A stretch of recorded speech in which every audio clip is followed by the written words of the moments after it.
이재명 대통령 죽이기 작전들이 네. 수없이 많이 있었습니다. 자, 그 가운데 이제 실체적 진실이 밝혀지는 것들이 지금 굉장히 많습니다. 네. 오늘은 박상용이 이제 끝내자. 이제는 진짜 끝낸다. 네. 아, 이거는 우리가 솔직히 물론 그 전까지 나온 것만으로도 끝났습니다만 이상하게 안 끝나서 속상해요. 네. 근데 이번에는 또 완벽한 물증이 나와버렸습니다. 관련한 이야기 전문가 두 분과 이야기를 나누겠습니다. 먼저 봉지욱 기자님 박수로 모시겠습니다. 네, 안녕하세요. 반갑습니다. 자, 그리고 이화영 전 부지사의 변호를 맡은 분이죠. 이분 이름이 김광석이 아닌데 김광민인데 나 죽이려고 또 김광민 변호사 박수로 모시겠습니다. 네, 안녕하세요. 네, 반갑습니다. 김광민입니다. 네, 고맙습니다. 수원지검 박상용 검사가 이재명 대통령을 대북송금 사건으로 잡아넣기 위해서 이화영 부지사의 변호인을 회유한 정황이 담긴 녹취가 이번에 처음으로 공개가 됐습니다. 네. 2023년 5월 17일 이화영 부지사를 회유하기 위한 이른바 연어술 파티가 있었다는 것은 이제는 뭐 이제 머릿속에 모르는 사람이 없죠. 다 됐죠. 네. 뭐 수없이 많은 정황 증거가 많았잖아. 네. 네. 자, 그런데 드디어 박상용이 목소리가 담긴 녹취가 이번에 공개가 됐습니다. 2023년 6월 19일 박상용 검사가 이화영 부지사의 변호인 서민석 변호사, 저희가 서민석 변호사 이야기도 많이 하지 않았습니까? 네. 서민석 변호사에게 전화를 걸어서 이재명이 주범이라는 법정 진술만 하면 보석으로 빼주겠다는 식의 회유가 담긴 녹취가 이번에 공개가 됐습니다. 네. 2023년 6월 19일 박상용 검사와 서민석 변호사 간의 통화 녹취 함께 듣겠습니다.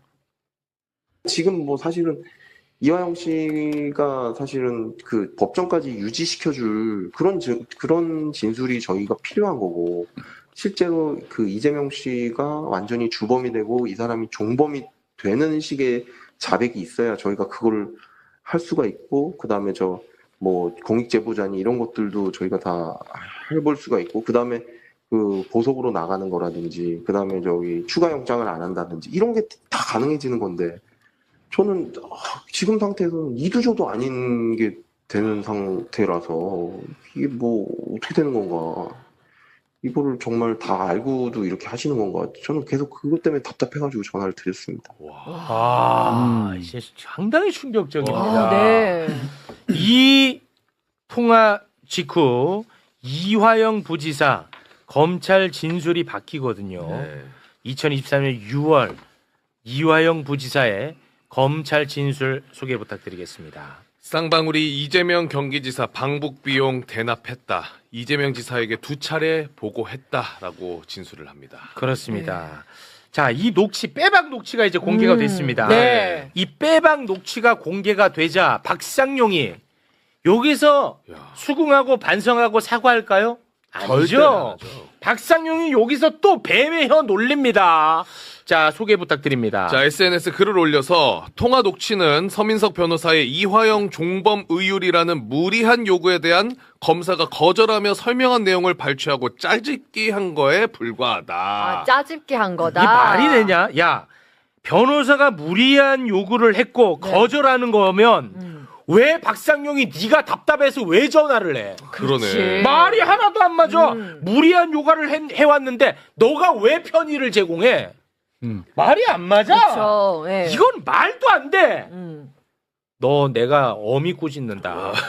그리고 박상용이는 이화영 부지사의 수사 태도에 따라서 이화영 부지사의 주변인들 많잖아요. 네. 주변인들의 수사도 할 수도 있고 안 할 수도 있다라는 식으로 그 이야기를 빡이네, 이거. 이거는 진짜 무서운 네. 얘기입니다. 자, 박상용 검사와 서민석 변호사의 통화 함께 들어보시죠. 일단은 알겠습니다. 지금 추가 수사들은 제가 다 못하게 하고 있습니다. 일단 추가 수사들은 이화영 씨 말하고 나서 원래 그 다음날 영장 청구했는데 그것도 제가 못하게 했고요. 아이고야. 지금 아마 재증언하라는 것도 막 지시가 내려오는데 그것도 제가 못하게 하고 있고 몇 번 부르겠지만 그에 대한 본격적인 수사나 뭐 이화영 씨 그때 날인 거부한 거에 날인하라든지 그런 내용 없고요. 그다음에 김성태가 진술하는 임대금으로 준 뭐 한 달에 뭐 2, 3천만 원씩 줬다는 부분도 지금 저희가 김성태를 따로 불러서 뭐 압박하거나 그거에 대한 추가 수사를 하거나 안 하고 있습니다. 그러니까 어쨌든 간에 이화영 씨 협조해 주신 점에 대해서는 충분하게 저희도 노력을 하고 있는 부분입니다. 와, 얼마나 지금 삐처리 된 데가 아마 다 이화영 부지사의 주변인인가 봐요. 네. 저렇게 많아. 그러니 얼마나 압박이 느껴지겠어. 근데 내가 못하게 하고 있다. 내가 지금 못하게 하고 있다는 무슨 말이야. 자칫하면은 할 수도 너 태도에 있다. 따라서 이거 다 다시 또 재개되는 거야. 내가 간신히 맡고 있다 이거거든. 와, 난 이거 진짜 무섭던데요. 저 당시에 그 수원지검에서 계류 중이던 이화영 관련된 사건 번호가 20개예요. 와, 네. 미친다 진짜. 보통 이제 형제 번호라고 하는데 형제 번호가 20개였고 네. 20개 형제 번호 달아놓고 그거를 일부는 홀딩 시켜놓고 계속 이화영 부지사 압박을 했던 상황이었고 그리고 뭐 저 주변 인물 뭐 구속시킨다. 그래서 그 당시에 구체적으로 주변 인물 구속된다고 얘기가 나왔던 게 이화영 부지사랑 대학 시절부터 같이 학생 운동했던 친구 신명섭 이분은 이미 구속됐고 그 당시에 그 다음에 후배인 이우일 그리고 백정화 사모님 그리고 아들까지 여기 주로 요 4명에 대해서 구속을 시키겠다라고 하고 그때 이제 수사를 하고 있었고요. 또 하나는 저 중간에 보면 김성태 얘기가 나오면서 우리가 뭐 김성태 압박을 안 하고 있다 이렇게 얘기가 나오잖아요. 네. 저 당시 어떤 상황이냐면 김성태 회장이 검찰에 한번 나오면 나올 때마다 이화영의 혐의가 하나씩 늘어납니다. 네. 그 나와서 그냥 얘기를 하는 거예요. 뭐 내가 그때 뭐 한 달에 한 2천 줬어요. 그러면 혐의 하나. 가는 너무 늘어나는 거지 그렇게 예, 되면. 그리고 뭐 그때 파라곤 뭐 밑에 파스쿠치에서 얼마 줬어요. 그러면 그때 옆에 같이 있었던 박영철 부회장이 저도 있었어요. 이런 식으로. 오로지 진술이에요. 진짜 무섭다. 근데 얘기 나오면 혐의 하나씩 늘어나고 근데 이게 문제가 뭐 예를 들면 한 달에 2천씩 줬다. 그럼 1년이면 2억 4천이잖아요. 네. 그러면 김성태 회장이 나와서 한마디 할 때마다 이게 뇌물 액수가 늘어나는 겁니다. 뇌물 액수가 늘어나고 무서워. 뇌물 액수가 일정 범위로 늘어날 때마다 이게 죄명이 바뀌면서 형량이 점핑을 하고 이런 상황이니까 이화영 부지사 같은 경우는 거의 사실상 고문을 받는 그런 상황이었던 거죠. 예. 네. 와, 진짜 이 끔찍한 거야. 그러니까 새로운 거를 계속 만들어내면서 이거를 막아준다고 표현하는 것도 진짜 악마 같은 모습입니다. 제가 볼 땐 그렇습니다. 근데 지금 댓글에 자꾸만 그 파일 제공한 서민석 변호사와 관련된 이야기를 하는데 저는 이 건은 일단은 잠깐 좀 논외로 하고 싶어요. 왜냐하면 이게 본질은 아니잖아. 난 이 본질에 나 박상용이를 잡고 싶어요. 그래서 그 부분은 나는 잠깐 좀 논외로 할게요. 예, 오늘 매불쇼에서만큼은. 이 내용 자체 너무 충격적. 이게 본질이니까 네. 본질에 좀 집중을 하겠습니다. 네, 봉주 기자님. 그러니까 지금 녹음 파일이 더 준비되어 있는 게 있나요?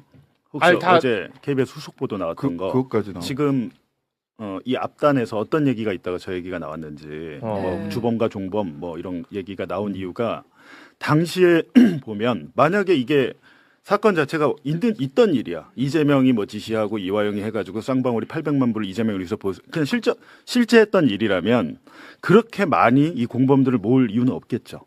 그냥 있는 대로 이야기하면 그렇습니다. 되니까. 근데 저 당시에 보면 제가 당시 수사기를 볼 때 어떤 생각이 들었냐면 800만 불 쌍방울이 뭐 북한이 뒀던 800만 불 중에 500만 불은 경기도가 약속했던 스마트팜 비용을 대납했다 그랬잖아요.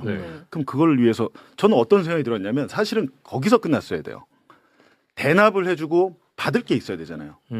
우리가 돈을 줄 때는 목적이 있잖아요. 뭐 당연하죠. 근데 수사 기록엔 그게 없어요. 쌍방울이 원래는 그 500만 불을 대납해주고 방북을 약속했다. 이 스토리가 자연스러워요.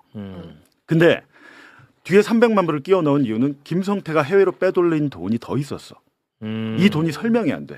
설명이 안 돼서. 그러니까 예를 들면 필리핀에 무슨 국제대회를 했는데 거기에 70만 불을 갖고 갔는데 이 돈을 어디다 썼는지 지금 설명이 안 돼. 저희는 뭐 개인적으로 김성태 개인 도박 자금이라고 보는데 김성태가 빼돌린 돈 자체가 액수가 뒤에 커지다 보니까 방북을 뒤에다 갖다 붙인 것 같아. 그러면서 뭐라고 얘기했냐면 300만 불 얘기를 합니다. 박상현 검사가. 300만 불에 대해서 이화영이 얘기를 해줘야 되는데 안 해준다고. 그리고 자기는 다 알고 있을 텐데 왜 이렇게 얘기하는지 모르. 그러니까 스마트팜은 앞전에 인정을 했다니까요. 이화영이 그때 꼴딱 넘어가가지고 거기서 협조를 했어요. 진술 협조를 했고 뒤에 300만 불에 대해서 지금 안 한다는 게 있고 지금 제가 보니까 그 자료 9번 보시면 이 통화하기 전날에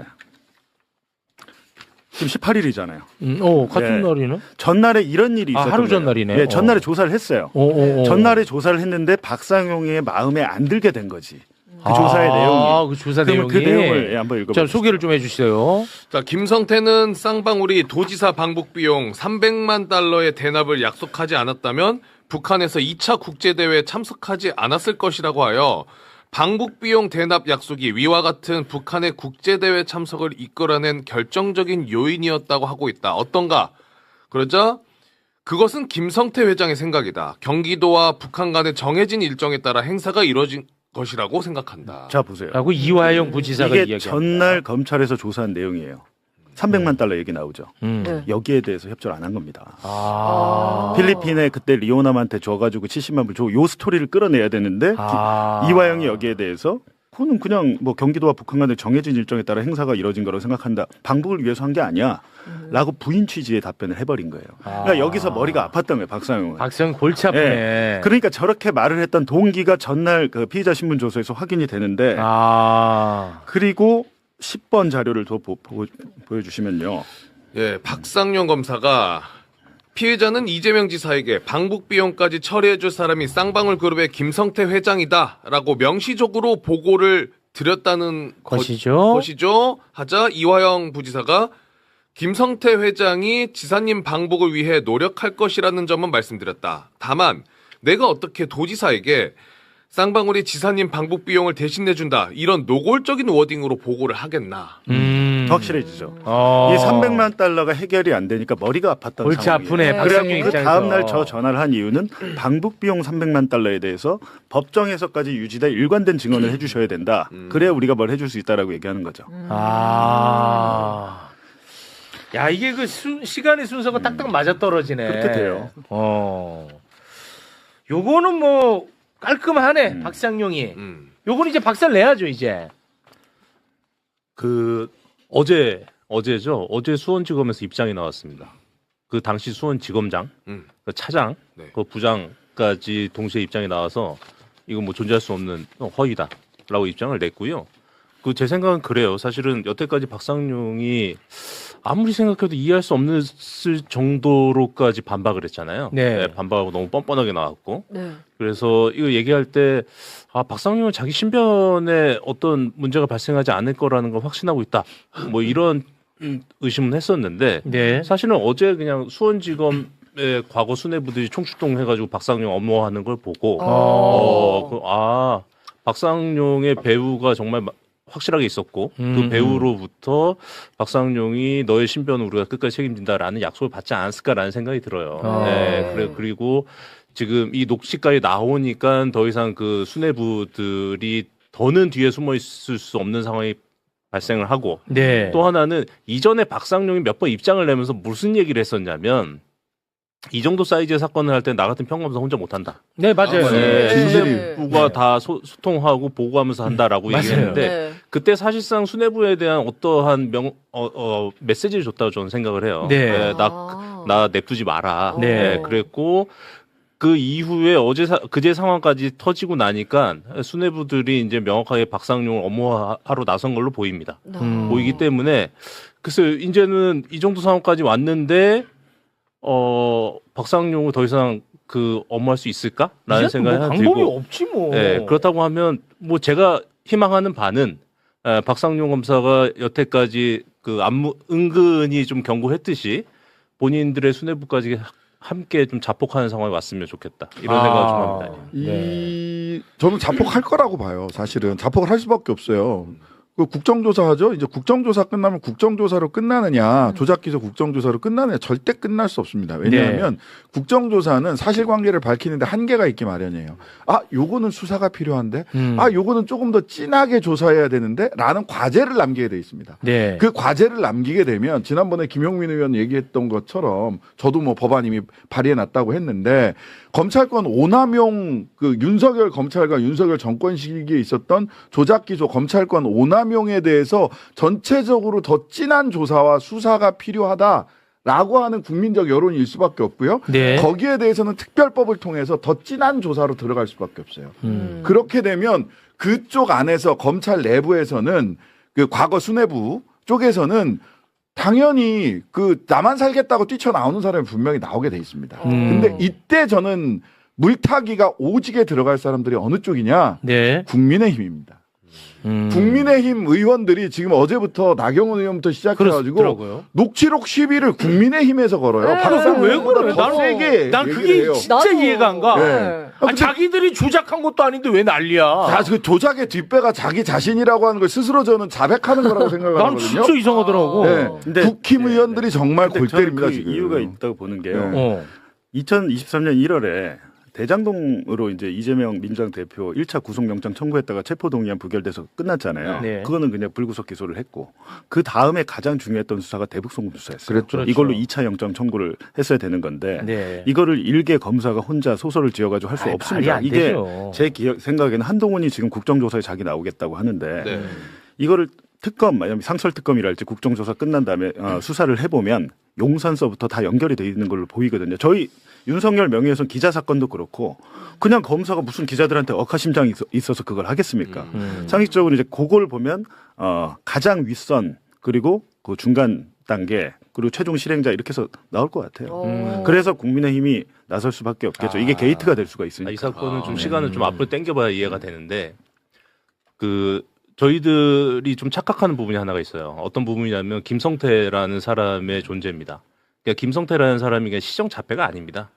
예, 그냥 뭐 흔히 얘기하는 게 건달 뭐 이 정도가 아니라 네. 사실상 거의 뭐 전국을 평정했던 한때 전국구 조폭, 그다음에 사채업계도 평정했고 그걸 통해서 기업까지 인수해가지고 기업 인수 후에 기업 운영에서도 상당한 발군의 실력을 보여준 사람이에요. 보통 사람이 아닙니다. 네. 근데 김성태가 23년 1월에 송환이 되는데 김성태가 송환이 됐을 때 이미 쌍방울 관련된 모든 그 왁구가 다 짜여 있었어요. 그러니까 금감원이 들어가서 쌍방울 다 그 아작을 내고 그 쌍방울 관련돼서 수백 명 직원들 불러다가 다 조사를 하고 그래서 사실상 김성태가 송환돼 와가지고 김성태가 추가로 뭐 구체적인 진술을 할 필요가 없을 정도로 그 그림을 다 만들어 놨었는데 네. 이 정도 사이즈의 그림을 만들 때 박상용이나 일개 평검사 혼자서 금강원도 동원하고 국세청도 동원하고 그치. 예, 네. 심지어 타청 검찰의 타청까지 동원을 해가지고 쌍방울이란 그룹 자체를 완전히 왁구를 짜놓는다는 것은 불가능해요. 그렇습니다. 네. 네. 알겠습니다. 그리고 이게 지금 이제 이거 한 개가 있는 게 아니고요. 시간이- 네. 여러 개 있어요. 녹음 파일이. 그리고 녹음 파일이 더 내일 있어요? 추가 녹음 파일이 그게 더 심각해 보이는데 아, 이제 저는 이제 더 있어? 어제 더 있어요. 저 이제 개인 방송 매봉쇼에서 이제 서민석 변호사랑 좀 통화를 했는데 네. 내일 이제 2023년 5월 17일에 연호의 술 파티로 딱 지목된 날이잖아요. 네. 네네. 2, 3일 뒤에 바로 본인이 구치소 가서 이화영 부지사 접견하고 나왔는데 박상용한테 바로 전화가 왔대요. 오. 그러니까 회유 뭐 이런 게 있는지 몰랐는데 가서 이화영 부지사한테 들었대요. 뭐 술 파티도 듣고 뭐 이런저런 얘기를 듣고 딱 구치소를 나서는데 박상용에게 전화가 와서 여러 가지 그 회유와 관련한 그 조건들 이걸 얘기를 했다고 합니다. 오. 네, 그러면서 이제 본인이 여러 가지 대화를 하고 왜냐하면 이화영 부지사가 말하지 않은 것까지 박상용이 막 말을 해가지고 굉장히 구체적으로 녹음이 돼 있는데 내일 아침에 공개됩니다. 와. 야, 박상용이 그동안에 행복했다잉. 이제 끝이야. 그리고 이번 주 금요일에 이제 TBS 제가 진행하는 봉지욱의 봉인해제에서 세 번째 녹음 파일이 또 이제 공개될 예정. 네. 굉장히 많은가 봐요. 아, 자신 있어 10개 정도 될 하더라고요. 겁니다. 아, 너무 한 10개 좋습니다. 정도 된다. 네. 근데 이제 여기서 녹음 파일 관련해 가지고 다 까자 왜 한꺼번에 안 까고 뭐 조작하냐 뭐 짝 있게 하냐 이런 얘기 하잖아요. 바보입니까? 왜 그걸 한 번에 깝니까? 그건 뭐 알아서 할 문제지 왜 간섭해? 아니, 하나 해놓고 저쪽에서 무슨 거짓말 하는가 보고 그렇지. 또 하고 또 하고 어. 차근차근 하는 거예요. 뭘 네. 닦아? 마치 무슨 뭐 숨기고 조작하는 거 있는 것처럼 이야기하는 거. 네. 뭐 천하람 의원도 그런 이야기 하셨던데 바보입니까? 누가 그걸 한 번에 다 깝니까? 네. 아니 근데 그 진짜 특이해. 천하람 같은 사람들을 왜 이 진실을 밝히는 거에 함께하지 않아? 뭐 이렇게 뭐 무슨 일이 있는지 뭐 잘은 모르겠습니다만 그 다음에 한동훈 씨 굉장히 요새 좀 약간 신나서 깝치던데 죄송합니다. 아니 왜 국민의 대표십니다. 국정조사에 자기 안 부르냐 뭐 꿀리냐 뭐 어쩌고 저쩌고 얘기를 하는데요. 딱 기다리고 계세요. 국정조사 끝나고 나면 제가 보기엔 이거 더 진한 조사와 수사로 나아갈 수밖에 없어요. 그때 네. 되면 지금 국정조사 갖고는 박상용 정도를 잡을 수는 있지만 아까 봉지욱 기자가 얘기하신 윗선. 그 윗선에서 어떤 작전이 있었는가는 국정조사로 다 밝힐 수가 없어요. 그렇습니다. 네. 너는이라고 당신은 그때입니다. 번호표 뽑아들고 그때까지 기다리고 계세요. 반드시 책임을 져야 됩니다. 한동훈 씨도. 법무부 장관이었어요 그때. 그렇습니다. 그때 김성태 돌아오라고 그럴 때 뭐 별 진짜 험한 소리 다 했거든요. 네. 이재명 대통령을 범죄자 취급하면서 뭐 조폭끼리 짜고서 뭐 못 돌아오게 하고 있다는 별별 소리를 다 했어요. 네. 딱 기다려 번호표 뽑고. 좋습니다. 저는 이제 아무튼 뭐 서민석 변호사가 내놓는 녹취에 당분간 저는 좀 집중하도록 하겠습니다. 서민석 변호사가 검찰과 협조적 관계에 있었던 건지, 우리는 이제 그런 쪽으로 비판을 많이 해왔었죠. 네, 네. 있던 건지 아닌지 그 이야기는 일단은 매불쇼만큼은 조금 보류하도록 하겠습니다. 네, 그거는 뭐 다른 분들이 알아서들 좀 해주시면 좋을 것 같습니다. 네. 제가 볼 때는 뭐 약간의 좀 경계에 있지 않았나 하는 생각이 좀 들긴 하는데, 네. 김광민 변호사와는 여기서 인사를 드리도록 하겠습니다. 대단히 고맙습니다. 고맙습니다. 감사합니다.